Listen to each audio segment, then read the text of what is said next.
8 अगस्त 2024 radio news की अंतर्राष्ट्रीय खबरों में आपका स्वागत है। पहली खबर फिलिस्तीन से। फिलिस्तीनी उग्रवादी समूह हमास ने गाजा में अपने टॉप कमांडर याह्या सिनवार को नया नेता चुना है। हमास ने मंगलवार को एक बयान जारी करते हुए बताया कि सिनवार नए चीफ के तौर पर इस्माइल हानिया की जगह लेगा।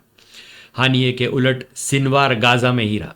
2017 में जब उसे हमास नेता के रूप में पहचान मिली तब वह कभी भी सामने नहीं आया, लेकिन हमास पर उसकी मजबूत पकड़ थी। 1 जुलाई को तेहरान में हानिये के ठिकाने पर मिसाइल से हमला किया गया था। इसमें हानिये और उसके एक बॉडीगार्ड की मौत हो गई थी। इस बात की पुष्टि Islamic revolutionary guard corps IRGC ने की थी। हानिये की अगुवाई में ही हमास ने पिछले साल 7 अक्टूबर को इसराइल पर 75 साल का सबसे बड़ा हमला किया था। इसमें 1200 से अधिक लोगों की मौत हो गई थी, जबकि सिनवार इसका मास्टरमाइंड था।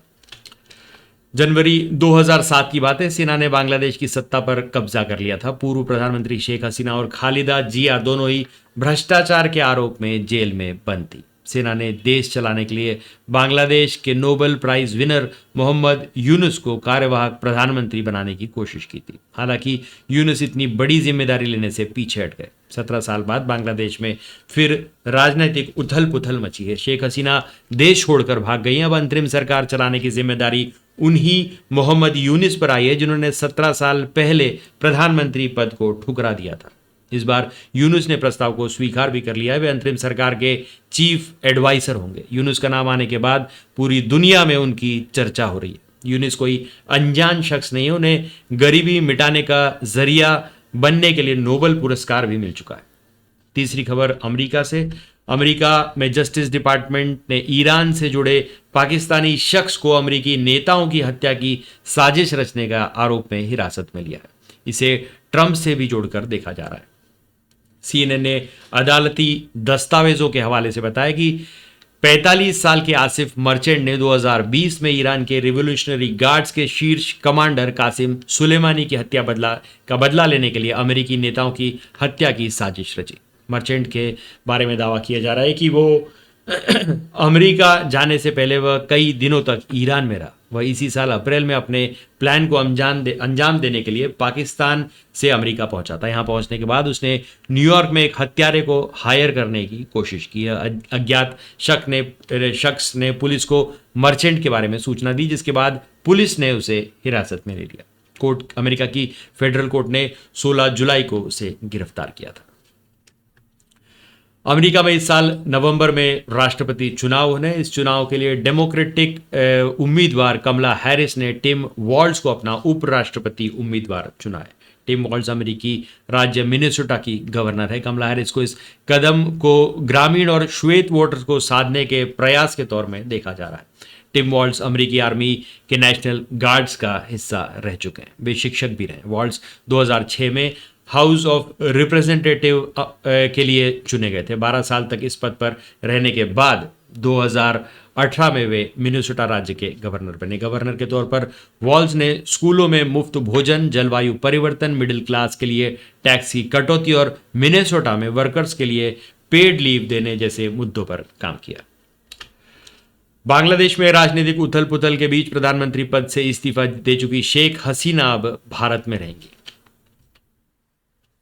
वेबसाइट DW को बताया कि हसीना का कहीं और जाने का फिलहाल कोई प्लान नहीं है। उन्होंने किसी देश में राजनीतिक शरण की मांग नहीं की है। दूसरी तरफ बांग्लादेश में हसीना की पार्टी आवामी लीग और उनके सहयोगी दल से जुड़े करीब 29 नेताओं की हत्या कर दी गई। बांग्लादेशी एक्टर शांतो खान और उनके पिता सलीम खान को भीड़ ने पीट पीट कर मार डाला। सलीम आवामी लीग पार्टी से जुड़े थे। वहीं बांग्लादेश में आंदोलन का नेतृत्व करने वाले स्टूडेंट्स की सिफारिश के बाद नोबेल पुरस्कार विजेता मोहम्मद यूनुस को अंतरिम सरकार का प्रमुख नियुक्त किया गया है। पड़ोसी देश में हिंसा के बीच शेख हसीना ने 5 अगस्त को बांग्लादेश छोड़ दिया। वह मिलिट्री एयरक्राफ्ट से भारत आई। फिलहाल उन्हें सेफ हाउस में रखा गया है। बांग्लादेश में सोमवार को 4 लाख प्रदर्शनकारी शेख हसीना के इस्तीफे की मांग करते हुए सड़कों पर उतरे। दोपहर होते होते हसीना ने सिर्फ इस्तीफा दिया बल्कि वे देश छोड़कर भी भाग गई।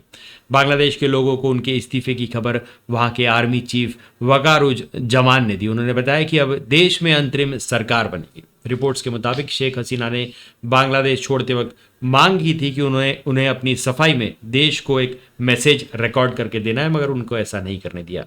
इसकी इजाज़त उन्हें नहीं दी गई। अब वे भारत में कल तक जो उनका प्रधानमंत्री कार्यालय था उसमें गेट फांद कर प्रदर्शनकारी घुस गए, वहां लूट मचाई, खाना खाया और हसीना की साड़ी तक पहन ली। बांग्लादेश की पूर्व प्रधानमंत्री शेख हसीना कुछ दिनों तक भारत में रह सकती हैं। उनकी ब्रिटेन में पनाह मिलने की उम्मीद टूटती दिख रही है। वहां की सरकार ने ऐसे संकेत दिए हैं कि ब्रिटिश पहुंचने पर उनके खिलाफ बांग्लादेश के प्रदर्शन के चलते कानूनी कार्रवाई हो सकती है। न्यूज़ एजेंसी पीटीआई के मुताबिक फिलहाल शेख हसीना को सुरक्षित जगह पर शिफ्ट किया गया है। वहीं कुछ मीडिया रिपोर्ट्स में दावा किया गया है कि अमेरिका ने शेख हसीना का वीज़ा रद्द कर दिया है। दूसरी तरफ बांग्लादेश के राष्ट्रपति मोहम्मद शहाबुद्दीन ने संसद भंग कर दी। देश की पूर्व प्रधानमंत्री खालिदा जिया को भी रिहा कर दिया गया। प्रदर्शन कर रहे छात्रों ने मंगलवार दोपहर 3 बजे तक संसद भंग करने का अल्टीमेटम दिया था। बांग्लादेश में प्रधानमंत्री रही शेख हसीना के खिलाफ 2 महीने से जारी प्रदर्शन में सोमवार को जमकर हिंसा हुई। इसके बाद वे पद से इस्तीफा देकर भारत पहुंची। हिंडन एयरबेस पर एनएसए अजीत डोभाल ने उनसे करीब 1 घंटे तक बातचीत की। इधर भारत में मंगलवार को सर्वदलीय बैठक में विदेश मंत्री एस जयशंकर ने कहा शेख हसीना अभी सदमे में है, सरकार बात करने से पहले उन्हें कुछ समय देगी। वे भविष्य को लेकर खुद फैसला लेंगी। कयास है कि वे लंदन या फिनलैंड जा सकती हैं। 5 अगस्त 2024 को दोपहर करीब 2:45 पर बांग्लादेश की प्रधानमंत्री शेख हसीना ने सेना के हेलीकॉप्टर से देश छोड़ दिया। ठीक 1 घंटे बाद बांग्लादेश के आर्मी चीफ जनरल वकार उर जमान ने बताया कि हसीना ने इस्तीफा दे दिया है और अब हम देश संभालेंगे। मौजूदा सेना प्रमुख की नियुक्ति शेख हसीना ने ही की। बांग्लादेश में आगे क्या होगा, इसमें सेना की सबसे बड़ी भूमिका है। वो शेख हसीना की वापसी का नया रास्ता बनाएंगे, खुद सत्ता चलाएंगे या चुनाव करवाकर नई सरकार बनवाएंगे। हालांकि बांग्लादेश के इतिहास में सेना का दमन बहुत साफ नहीं है। बांग्लादेश में हिंसा और राजनीतिक संकट के बीच केंद्र सरकार ने मंगलवार 6 अगस्त को संसद भवन में सर्वदलीय बैठक की। विदेश मंत्री एस जयशंकर ने सभी पार्टी के नेताओं को पड़ोसी देश में मौजूदा हालात की जानकारी दी। सूत्रों के अनुसार बैठक में नेता प्रतिपक्ष राहुल गांधी ने केंद्र से पूछा कि क्या बांग्लादेश हिंसा के पीछे विदेशी ताकतों खासकर पाकिस्तान का हाथ हो सकता है। सरकार ने कहा पाकिस्तान के एक डिप्लोमेट सोशल मीडिया पर अपनी प्रोफाइल फोटो में लगातार बांग्लादेश आंदोलन की तस्वीरें लगा रहे हैं, इसलिए इस एंगल की भी जांच की जा रही है। बैठक में रक्षा मंत्री राजनाथ सिंह, गृह मंत्री अमित शाह, संसदीय कार्य मंत्री किरण रिजिजू, केंद्रीय मंत्री राजीव रंजन उर्फ लल्लन सिंह, कांग्रेस अध्यक्ष मल्लिकार्जुन खड़गे समेत कई दलों के नेता शामिल हुए। तो आज के लिए बस इतना ही। तब तक के लिए हंसते रहें, मुस्कुराते रहें, स्वस्थ रहें, व्यस्त रहें और मस्त रहें। जी हाँ, चैनल को भी जरूर सब्सक्राइब करें। धन्यवाद।